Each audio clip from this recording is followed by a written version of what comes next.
Begitu juga era Sayyidina Umar, era Sayyidina Utsman, Ali. Itu juga ngalami orang-orang yang ekstrim. Misalnya begini, saya contohkan korban-korban ekstrim yang real. Sayyidina Ali itu masyhur, dia punya musuh besar namanya Muawiyah. Karena permusuhan ini tidak bisa dihindari. Jadi kalau dalam fikih Islam, ini anak-anak saya ajari fikih. Kalau orang mukmin membunuh orang mukmin itu hukumnya dosa besar apa kecil? Besar. Itu di bab kisos. Tapi orang fikih itu unik. Di fikih itu ada kitab sial namanya. Di takrib ada kitab sial. Dan di situ ada penjelasan mangkutila dunamali fahuwa syahid. Orang yang dibunuh karena membela hartanya atau keluarganya, itu dia mati syahid. Kalau dia posisi membunuh, maka malingnya atau penjahatnya muhaddarun damu. Gak punya hak nuntut kisos karena dia anggap gak ada artinya darah. Nah sekarang begini, suatu saat ada garong ke rumah Anda, ingin membunuh Anda karena ingin mengambil harta Anda. Anda ingin ingat status mukminnya atau status garongnya. Terus kamu mau dibunuh diam aja. Saya tidak mau membunuh orang mukmin atau membunuh orang muslim. Nah, kesulitan yang dialami Sayyidina Ali seperti itu. Orang-orang Khawarij cara berpikir Ali ku geblek. Wong mukmin kok pengen mateni wong mukmin. Muawiyah ya geblek pisan. Wong mukmin kok pengen mateni orang. Padahal suasana sudah kacau. Ketika seorang penjahat mau membunuh yang punya rumah dan yang punya rumah ingin membunuh penjahat, itu namanya mukmin bentrok sama orang mukmin. Apa orang benar sahibul hak ingin mempertahankan haknya? Tidak sampai saya tanya. Itu sahibul hak, yaitu yang punya rumah ingin mempertahankan haknya. Meskipun dalam duel ini kadang terjadi pembunuhan.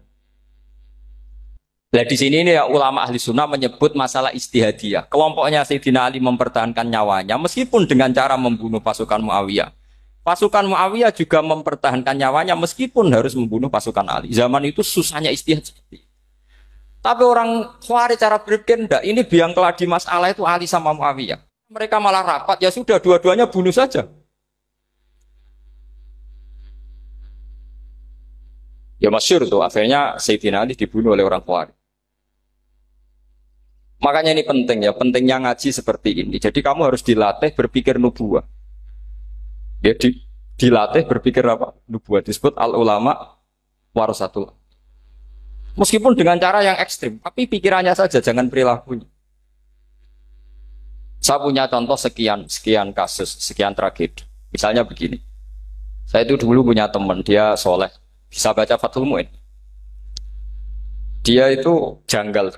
Bilang sama saya, Gus, tidak biasanya Rasulullah itu agak-agak nyindir orang fakir. Ini kok ada hadis kadal fakru ayakuna kufur.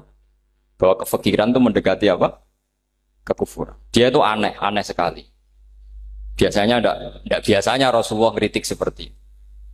Walhasil, ini singkat cerita, anak ini ngalami satu trauma. Dia itu miskin.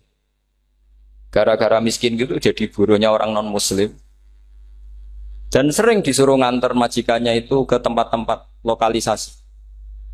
Dia mulai mikir, ini gara-gara fakir saya harus nganter orang ke lokalisasi.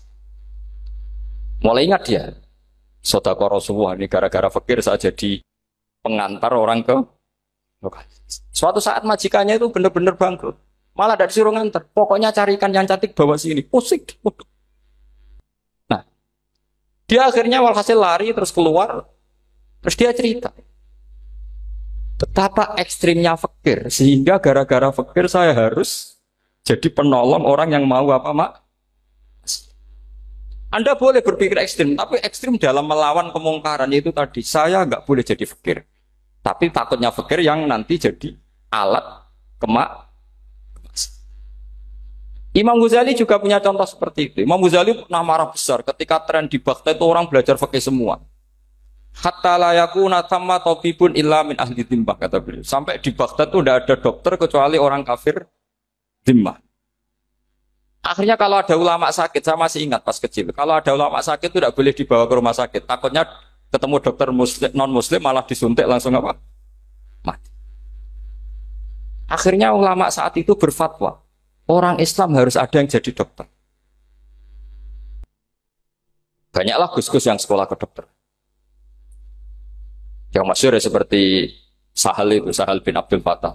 Itu dulu putranya Ki Fatah yang menolong Mbah Mahfud saat sembunyi. Saking idolakannya Basal, anaknya dinamakan Sahal, tapi dia jadi dokter spesialis bedah. Begitu seterusnya urusan negara. Dulu itu orang jabat itu tidak boleh, karena jabat itu dekat dengan syubhat, dekat dengan haram.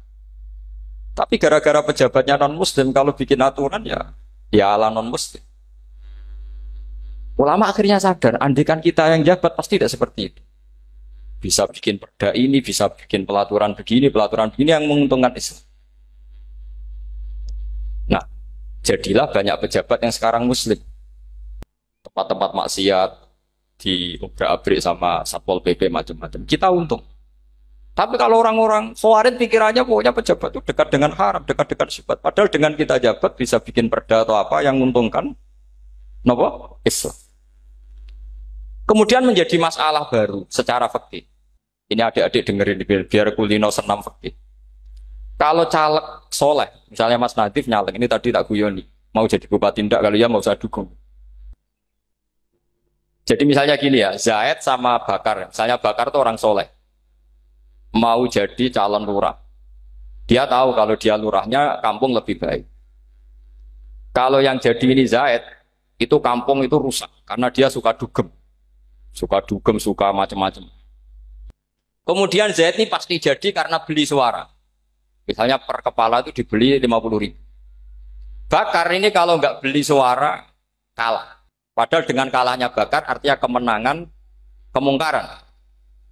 Itu zaman era Fathul Mu'in, muridnya Ibnu Hajar Al-Hitami. Ibnu Hajar muridnya Abu Zakaria Al-Ansori itu fatwa. Yang soleh ini wajib beli suara, bukan boleh, wajib beli suara. Tapi ini namanya tidak nyuap, perlu dicatat, ini namanya tidak nyuap.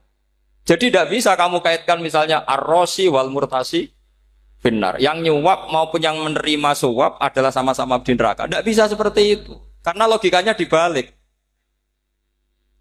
Sekarang Bakar ini beli suara itu untuk membeli kebenaran.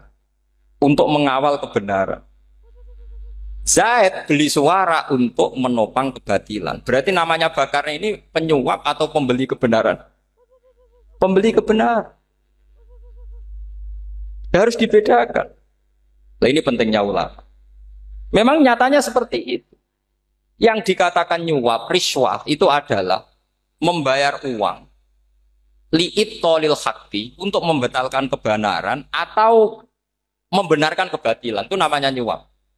Tapi kalau mengeluarkan uang untuk menghakkan barang hak dan membatalkan barang batil, itu namanya uang perjuangan. Nah ini pentingnya mikir. Jadi ulama itu mulai dulu sudah kreatif. Nah sekarang sudah banyak orang-orang khusyuk yang biasa di masjid khusyuk. Kalau ditanya zaman akhir rusak kabeh, wong soleh-soleh wis nyuap. Kalau orang soleh ini tidak nyuap ya tidak jadi. Kalau nggak jadi mereka nggak ada yang jadi DPR, nggak ada partai Islam, habis malah Indonesia. Saya itu punya kenalan banyak pakar-pakar di Jakarta, itu cerita saya Pak Bahar. Indonesia itu solusinya gampang. Kita ini punya Bali. Punya Batam, itu kalau Bali dimakaukan, Batam dikayakan Hollywood. Amerika kaya itu bukan karena hebat, pornografi dijual, tinju di Nevada itu dijual, di Las Vegas dijual, apa saja dijual.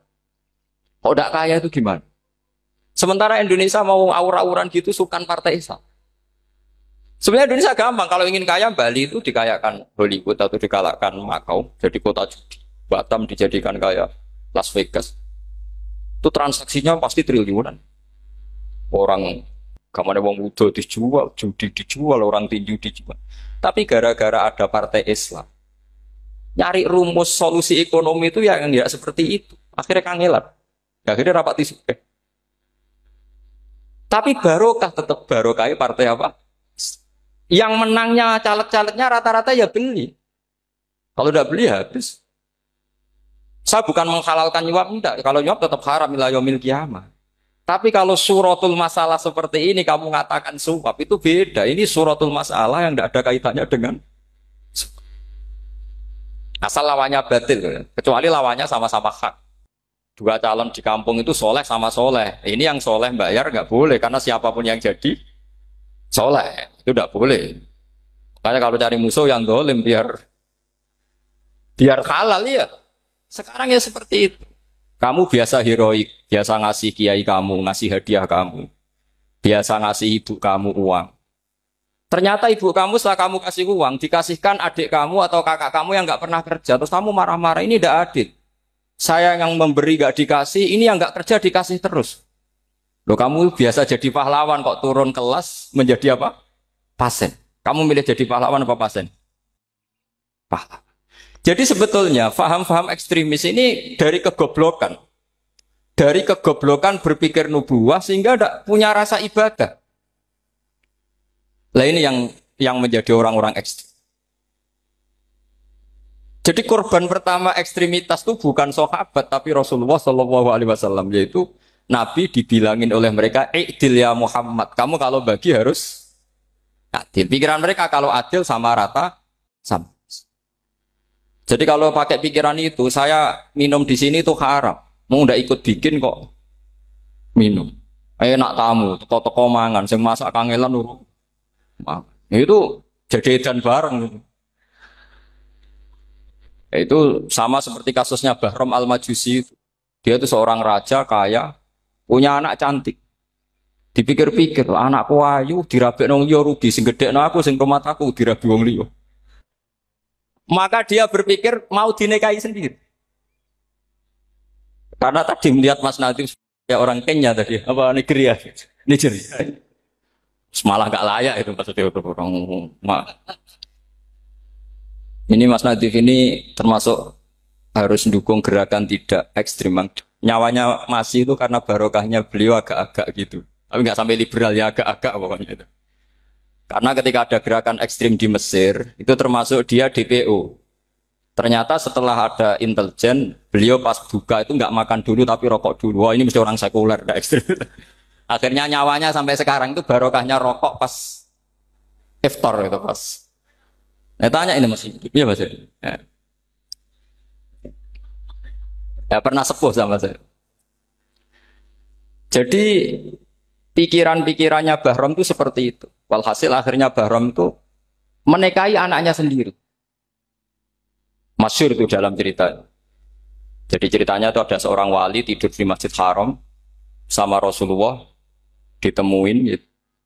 Terus kata Rasulullah, salam saya untuk Bahram Al-Majusi.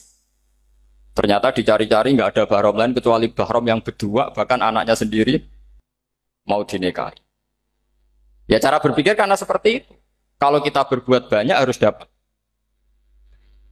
Itu bahaya. Bahaya sekali karena kalau dalam teori beragama itu al-yadul ulya khairum minal yadis sufla. Kalau biasa ngasih ya ngasih saja, itu heroik. Itu bagus. Jangan biasa ngasih sekarang bermental apa? Makanya saya itu kalau ngajar di pondok yang dulu pernah saya belajar di situ atau yang pernah sepuh itu, dikasih itu bingung. Karena saya ya masih waras itu. Jadi kalau dikasih itu bingung.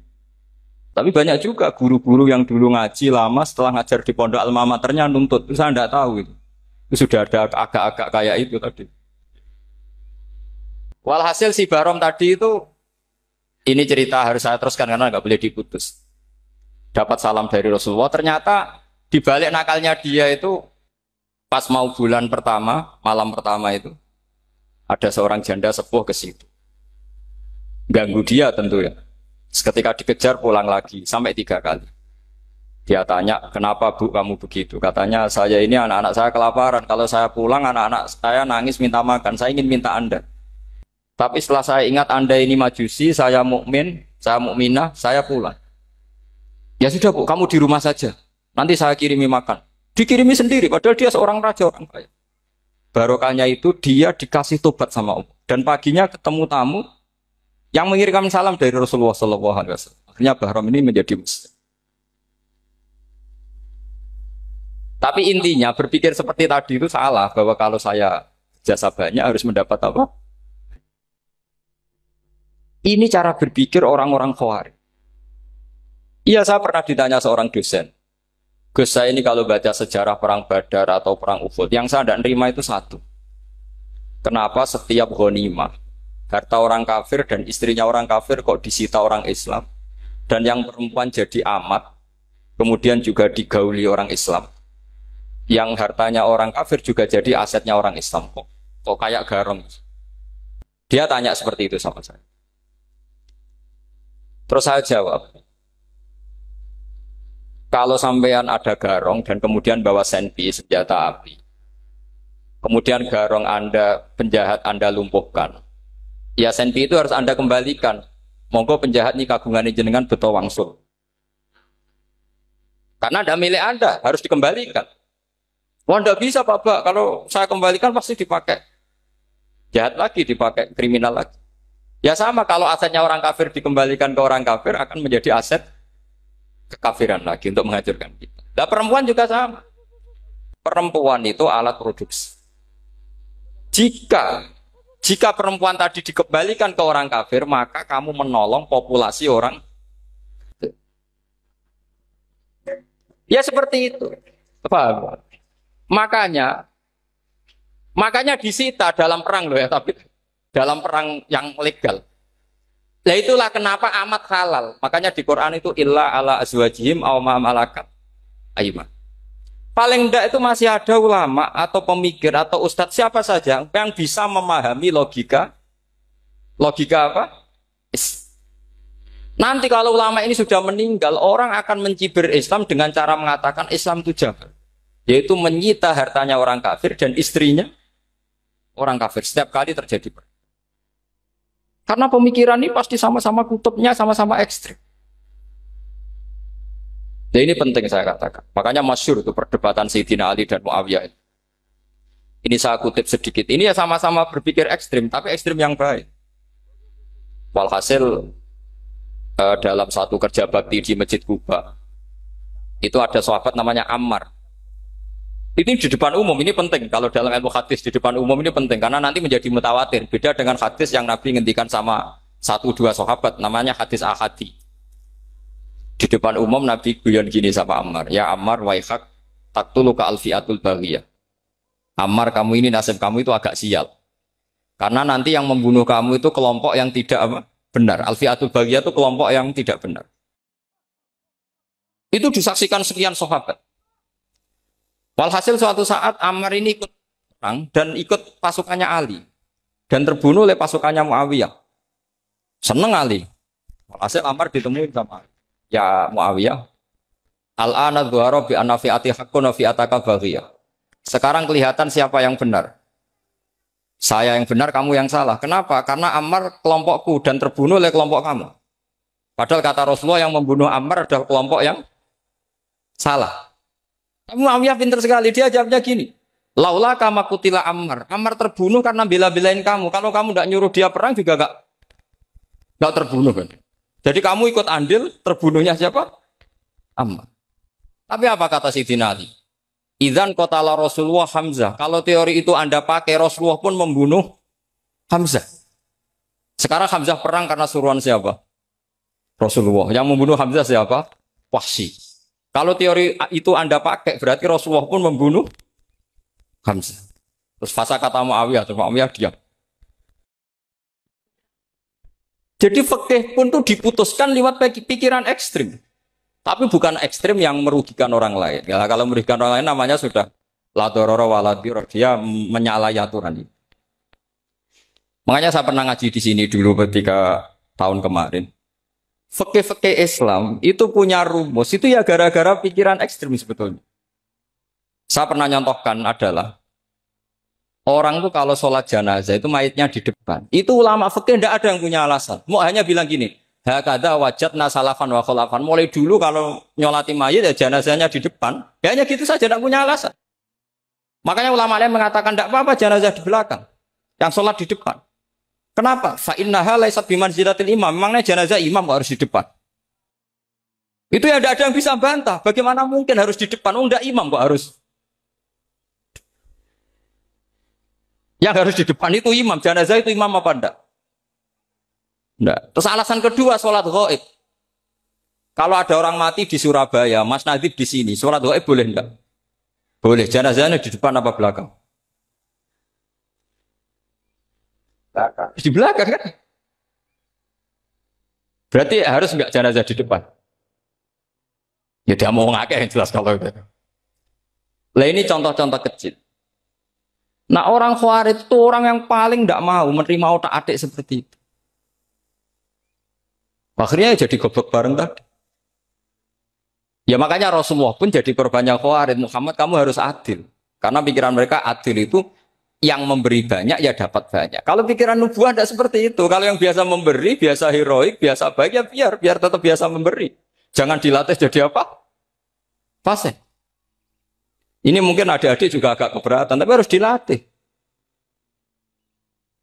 Makanya saya itu jadi kiai itu ya mulai kecil anaknya kiai, putu kiai. Saya itu ya mulang tuh senang. Saya tidak pernah terlintas dikasih santri atau dihormati ya enggak. Mungkin sampai mati agak terlintas. Ya pikiran saya sederhana. Biasa mulang pahlawan malah sekarang pasen itu malah kayak cemen, kayak turun kelas itu. Jadi saya terus ya enggak kepikiran sama sekali. Loh kalau saya minta sama Allah karena itu atasan saya. Makanya ada ulama yang ekstrim gini, ini kisah nyata. Ada ulama alim datang ke seorang raja. Rajanya ini soleh padahal. Ternyata pas raja itu berdoa, ya Allah saya kasih ini, kasih ini. Padahal ulama tadi itu mau mengajukan proposal. Mau minta apa gitu. Terus dia pulang ketika ditanya, Pak Kiai kenapa pulang? Ternyata raja itu minta zat yang sama yang saya mintai. Kalau raja saja masih minta ngapain saya minta raja, saya akan minta zat yang dimintai raja. Terus pulang dia. Wah itu ya pikiran ekstrim, tapi bagus ekstrimnya. Saya akan minta zat yang dimintai raja. Kalau sampean kan uteke saya les, sholat dinteni, tetap jalo. Oh, orang mikir seperti itu. Memang salah didik, salah itu tadi. Nah, ini harus dilatih. Masyhur itu ketika Nabi pas Fathu Makkah itu, orang-orang Ansor komentari Nabi gini, ketika Nabi sangat happy di Mekah, sangat enjoy di Mekah, kata orang-orang Ansor, Amar rojul adroka durok fatun fi ahli wa ulfatun fi asyiroti. Namanya orang pasti happy kalau di kampung halaman. Jangan-jangan Rasulullah itu nanti hidup di Mekah lagi karena Mekah sudah dikuasai orang Islam. Beliau pasti kangen sama keluarga, sama Mekah. Tapi ya sama, ketika Rasulullah mulai ngasih itu, orang-orang Quraisy dikasih banyak, orang Ansor juga pikirannya seperti itu. Baru orang Ansor dilatih pikiran nubuwah, yaitu tadi. Mereka itu dapat kambing, dapat sapi, terus pulang. Kamu mendapat saya, milih mana? Milih Rasulullah Shallallahu Alaihi Wasallam. Sekarang kamu saya balik. Kamu punya kiai, kamu bisa memberi hadiah, memberi beliau. Suatu saat kiai Anda ini kaya raya, terus sering ngasih orang-orang yang nggak pernah berjasa. Kamu nggak pernah dikasih. Itu kalau pakai pikiran Khawarij, kiai ini salah karena ngasih orang yang tidak berjasa. Tapi kalau kamu pakai pikiran nubuah, enggak. Alhamdulillah saya tetap istiqomah memberi kiai itu. Dan alhamdulillah enggak dibales. Semoga balasannya di akhir. Ya sudah seperti itu. Kalau pakai pikiran gengsi tadi seperti itu. Masa biasa memberi sekarang posisi diberi. Saya rak turun kelas. Jadi sebetulnya pikiran ekstrim itu boleh. Tapi untuk yang seperti ini bukan ekstrim yang tadi. Makanya ini disebut al-hujjat. Al-hujjat itu satu logika yang bisa mematahkan asumsi awal. Ini saya harap santri-santri matolek, putra maupun putri berpikir seperti ini. Sehingga sama. Jadi misalnya sekarang dibalik. Kalau ada orang NTT yang masih non-muslim, itu orang kafir yang harus dibunuh atau orang kafir yang harus didakwai. Mesti pikirannya itu, kalau Nabi itu ya semua yang didakwai Nabi dulu orang kafir. Nah, ketika Nabi di Mekah itu pertama ketemu orang kafir itu dibunuh atau didakwai? Didakwai. Ya berarti pilihan sekarang ya didakwai bukan dibunuh. Nah soal perang itu perang itu beda dengan membunuh. Ada janjinya, ada macam-macamnya, terus nggak ada solusi itu baru ada apa? Jadi kalau sudah dibalik-balik gitu, makanya kata ulama-ulama, Khawarij itu pasti salah. Pasti salahnya adalah kalau orang tidak benar ya dibenarkan bukan dibunuh. Kalau setiap orang kafir dibunuh, Nabi kapan jadi nabinya? Karena orang kafir habis. Jadi metode bil hikmati ya ada, al-mau'izatul hasanah ada, karena orang kafirnya sudah apa? Mati. Terus, pertanyaan kedua, kalau Nabi harus ekstrim ngapain yang ngawal Jibril? Halnya Israel lebih efektif. Jadi kalau sama-sama ingin ekstrim, Nabi itu nggak usah dikawal Jibril, kan enggak efektif kan? Harusnya yang ngawal itu siapa? Israel. Kan nggak repot. Nah, jadi saya mohon ini saya cerita. Jadi korban pikiran ekstrim itu bukan siapa-siapa. Pertama itu Rasulullah. Akhirnya Rasulullah menjelaskan, ya beginilah cara berpikir. Jadi saya kira demikian. Nanti mungkin kalau ada tanya-tanya, ada pertanyaan. Yang jelas kalau seputar ekstremitas itu bisa latihan. Ya sebenarnya bisa latihan di fikih. Karena fikih ini cerminan dari pikiran ulama. Ya, cerminan dari pikiran apa ulama yang tidak tekstual. Ya, seperti gini ya. Tasaddaqa Rasulullah so'an min tamrin au so'an min aqidin. Ketika zakat fitrah itu Rasulullah mengeluarkan satu sok tamr. Tamr itu kurma. Kalau menurut tekstual berarti zakat fitrah harus pakai kurma. Tapi semua ulama sedunia mengatakan putih ahlil balad. Hanya dalam konteks Indonesia ya pakai apa? Beras. Berarti kata tamr diganti kut. Diganti apa? Kut. Jadi orang itu jangan diajak goblok bareng. Masa Nabi ngendikan tamr harus apa? Makanya saya pernah debat. Pak Nabi itu cingkrang. Kenapa orang-orang itu rata-rata tidak cingkrang? Saya bilang, Nabi itu hidupnya di Mekah. Kenapa Anda hidup di Indonesia? Iya, Nabi itu hidupnya di Mekah. Terus saya tanya lagi, Nabi itu hafal Quran, kamu udah hafal? Saya hafal Quran. Kalau cingkrang gampang, karek ngetok. Ya, kalau ada sunnah Rasul, Nabi hafal Quran, enggak? Hafal kan? Berarti kalau ikut sunnah Rasul, hafal Quran. Jangan cingkrak tok, ya hafal apa? Ya sama poligami juga gitu yang tadi diceritakan Mas Natif itu. Nabi itu poligami setelah Khadijah meninggal. Apa mereka mau nunggu istri pertama meninggal? Kalau ingin persis loh. Kalau ingin persis nunggu istri pertama meninggal. Ah iya. Enggak mau juga kan. Ya biasa saja lah. Pokoknya yang dihalalkan syariat ya kita bilang halal, yang diharamkan kita bilang apa? Enggak usah sok suci isi sunnah Rasul. Saya punya banyak cerita. Abu Bakar itu dulu sering menghindari sunnah Rasul. Dulu Rasulullah itu kalau ada orang minta ya dikasih. Ketika Abu Bakar bikin Baitul Mal. Ketika ditanya ini zaman Rasulullah tidak ada. Kata Abu Bakar, huwa Rasulullah. Beliau itu Rasulullah. Mbak gak di-manage ya negara tertib. Umar bikin pasukan. Pasukan itu diangkat negara. Kalau dulu zaman Nabi yang ikut perang bahaya, yang tidak perang namanya munafik. Era Umar enggak, militer itu ditunjuk. Ya digaji pakai Diwanul Murtazikoh. Ketika ditanya, kenapa enggak kayak Rasulullah? Gua Rasulullah, mbok enggak tertib pun tetap negara stabil. Karena ada karismanya. Jadi kadang-kadang dalam banyak hal, itu kita malah enggak boleh persis Rasulullah. Karena kadang banyak khususnya. Yaitu contoh yang paling masyhur di fikih ya kayak Nabi itu nikah 9 itu khususnya. Dalam strategi juga sama. Dalam strategi memanage negara juga sama. Banyak sahabat yang punya ide yang zaman Nabi itu tidak ada. Ketika ditanya, kenapa tidak persis Nabi? Katanya, huwa Rasulullah. Ya Rasulullah itu meskipun seperti itu, meskipun tidak tertib secara rasional, tetap dikawal wahyu. Makanya negara baik-baik saja. Kalau saya ini hanya Abu Bakar, kalau tidak ya repot. Umar ya sama, bikin Diwanul Murtazikoh. Utsman juga sama, di-manage negara. Sayyidina Ali juga di-manage. Kalau Nabi tidak. Tapi tidak apa-apa karena ada karisma.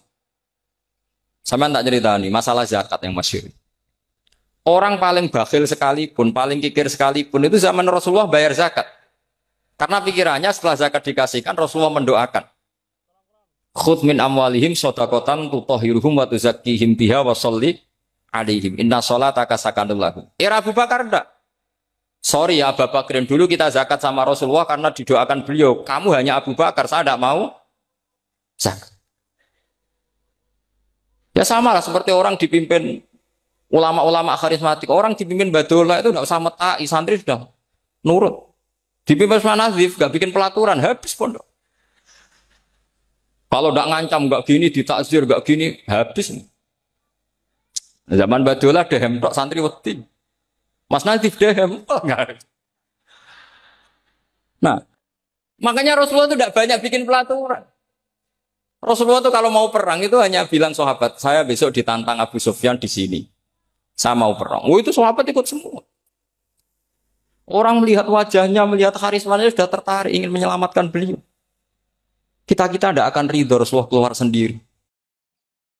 Kalau Abu Bakar ya enggak. Pertama Abu Bakar pidato sudah sopan. Saya memimpin kamu. Ini keulitu walas tubuh khairikum. Saya ini memimpin kamu, tapi bukan berarti saya yang terbaik. Jika saya benar maka dukunglah. Kalau salah ingatkan. Itu pertama orang-orang bilang apa? Fawwala uqiman nakabisef. Nanti kalau Anda salah tak ingatkan pakai pedang. Ya karena hanya Abu Bakar bukan Rasul. Jika diaturlah, ini ada militer, ada pengawal, ada Baitul Mal. Era Umar lebih modern lagi, ada Diwanul Murtazikoh, ada macam-macam. Ya Rasulullah nggak ada. Nah sekarang orang sidik-sidik muni sunnah Rasul. Padahal ada sunnah Rasul yang khasnya Rasulullah sebagai nubuwah. Ya, khasnya Rasulullah sebagai apa? Coba Nabi itu istrinya 9. Semuanya cerita tentang tahajudnya Nabi, witirnya Nabi. Apa kira-kira Mas Nadif kalau punya istri 4 ceritanya tentang tahajudnya Mas Nadif? Kan enggak. Nah, jadi saya mohon, sebetulnya pikiran-pikiran ekstrim itu karena enggak mau belajar. Enggak mau belajar. Kalau mau belajar itu, kata Imam Ghazali itu dalam kitab Imla, Al-Imla fi Iskalatil Ikhya itu. Fal ma'ani awsa'u minal ibarat. Yang namanya ma'ani itu awsa'u minal ibarat. Jadi yang fal ma'ani awsa'u minal ibarat. Jadi yang namanya makna itu lebih luas minal apa? Ibarat. Nah, ini contoh yang paling nyata ya Sayyidina Ali. Ketika Sayyidina Ali perang sama Muawiyah, itu Sayyidina Ali bilang, sebaiknya Muawiyah kirim delegasi, mediator. Saya juga kirim mediator. Terus orang-orang Khawarij karena tadi tekstual. Mahada ya Ali. Ini apa ya Ali? Lam yujad fi kitabillah. Aturan mediator itu tidak ada di Quran. Bahwa kalau kita perang harus ada mediator itu tidak ada. Terus Sayyidina Ali baca ayat wa in khiftum shiqaqa bainihima fab'atsu hakaman min ahli wa hakaman min ahliya. Jika lelaki dan perempuan, suami istri terjadi shiqaq, terjadi konflik, maka suami kirim satu mediator, yang pihak perempuan juga kirim mediator. Terus Sayyidina Ali ngendikan wa amru Muhammad a'dhamu min amri rajulin wa imra'atin. Urusan umat Muhammad lebih serius ketimbang urusan hanya sekedar suami dan istri. Maka kita butuh hakam, butuh mediator. Baru 4.000 orang Khawarij tobat ngikuti pikirannya Sayyidina Ali yang tidak tekstual. Sama seperti zaman Rasulullah. Ketika Rasulullah mau perang Badar, saya ini mau perang Badar kata Rasulullah. Musuh saya itu 1.000 lebih. Kalian hanya 313. Apa kita teruskan? Itu sahabat langsung bilang gini, saya itu hafal teksnya. Idzan lanaqulu laka kama qalat banu Israil fathab anta wa rabbuka faqatila inna hahuna qa'idun walakin idhab anta faqatila inna ma'akum muqatilun. Ini kelihatan sekali bahwa para sahabat sudah ada tekstual. Orang-orang Bani Israel ketika melihat Musa katanya sakti dan orang dekat Allah, itu cara berpikir orang Bani Israel gini. Walhasil ada perintah supaya Musa itu merangi kaum Jabarin. Orang Jabar ini gagah-gagah, pikirannya orang Bani Israel. Musa kami itu sakti dekat Allah, ya sudahlah sama Allah saja sana, tak tunggu di rumah kabarnya. Itu kan sama dengan santri semedit, roh kiai ini suga, kiaiku suga, serasa tak pikirkan seperti itu. Ya sama seperti itu. Nabi ku kekasih Allah, mesti perang menang, serasa tak ewangi mesti menang. Fadhab anta wa rabbuka faqatila inna hahuna. Kok itu? Ya sudah kamu berangkat saja sama Tuhan, tak tunggu di rumah. Tapi apa kata para sahabat Ansor ketika Nabi minta supaya mereka dukung di perang Badar? Langsung bilang, idzan lanaqulu laka kama qalat banu Israil. Kita tidak akan bermental kayak Bani Israil. Ini tekstual apa enggak? Mereka punya mafhum, punya pikiran. Cara Mas Nadif punya kreatif. Bahwa ini mental yang bejat, kita tidak akan meniru seperti itu sahabat. Jadi dulu sahabat itu makna di Quran juga ada tekstual. Jadi bisa memahami. Nah sekarang orang memaksa semuanya harus tekstual. Ya meskipun tadi jangan terlalu liar terus menjadi liberal. Tapi saya tidak tahu kalau contohnya Mas Nadiem tadi pakai kondom, sisi kordon tidak tahu itu pikirannya Jil apa Mas Nadiem tidak tahu saya itu tidak tahu. Kok sampai sembeling itu saya tidak tahu. Oh, lagi juga kalau tidak bisa nyontohkan yang di luar itu, saya itu ya tidak tahu. Mulai dulu ilmunya yang seperti itu terus. Saya tidak tahu lagi. Jadi mulai dulu zaman Nabi pun itu sudah ada pikiran-pikiran seperti itu. Jadi tekstual atau harfiah itu ya enggak. Nyatanya sahabat langsung bilang idzan lanaku rulaka kama qalat banu apa? Esra. Jadi ini saya kira demikian nanti kalau apa ada yang tanya monggo.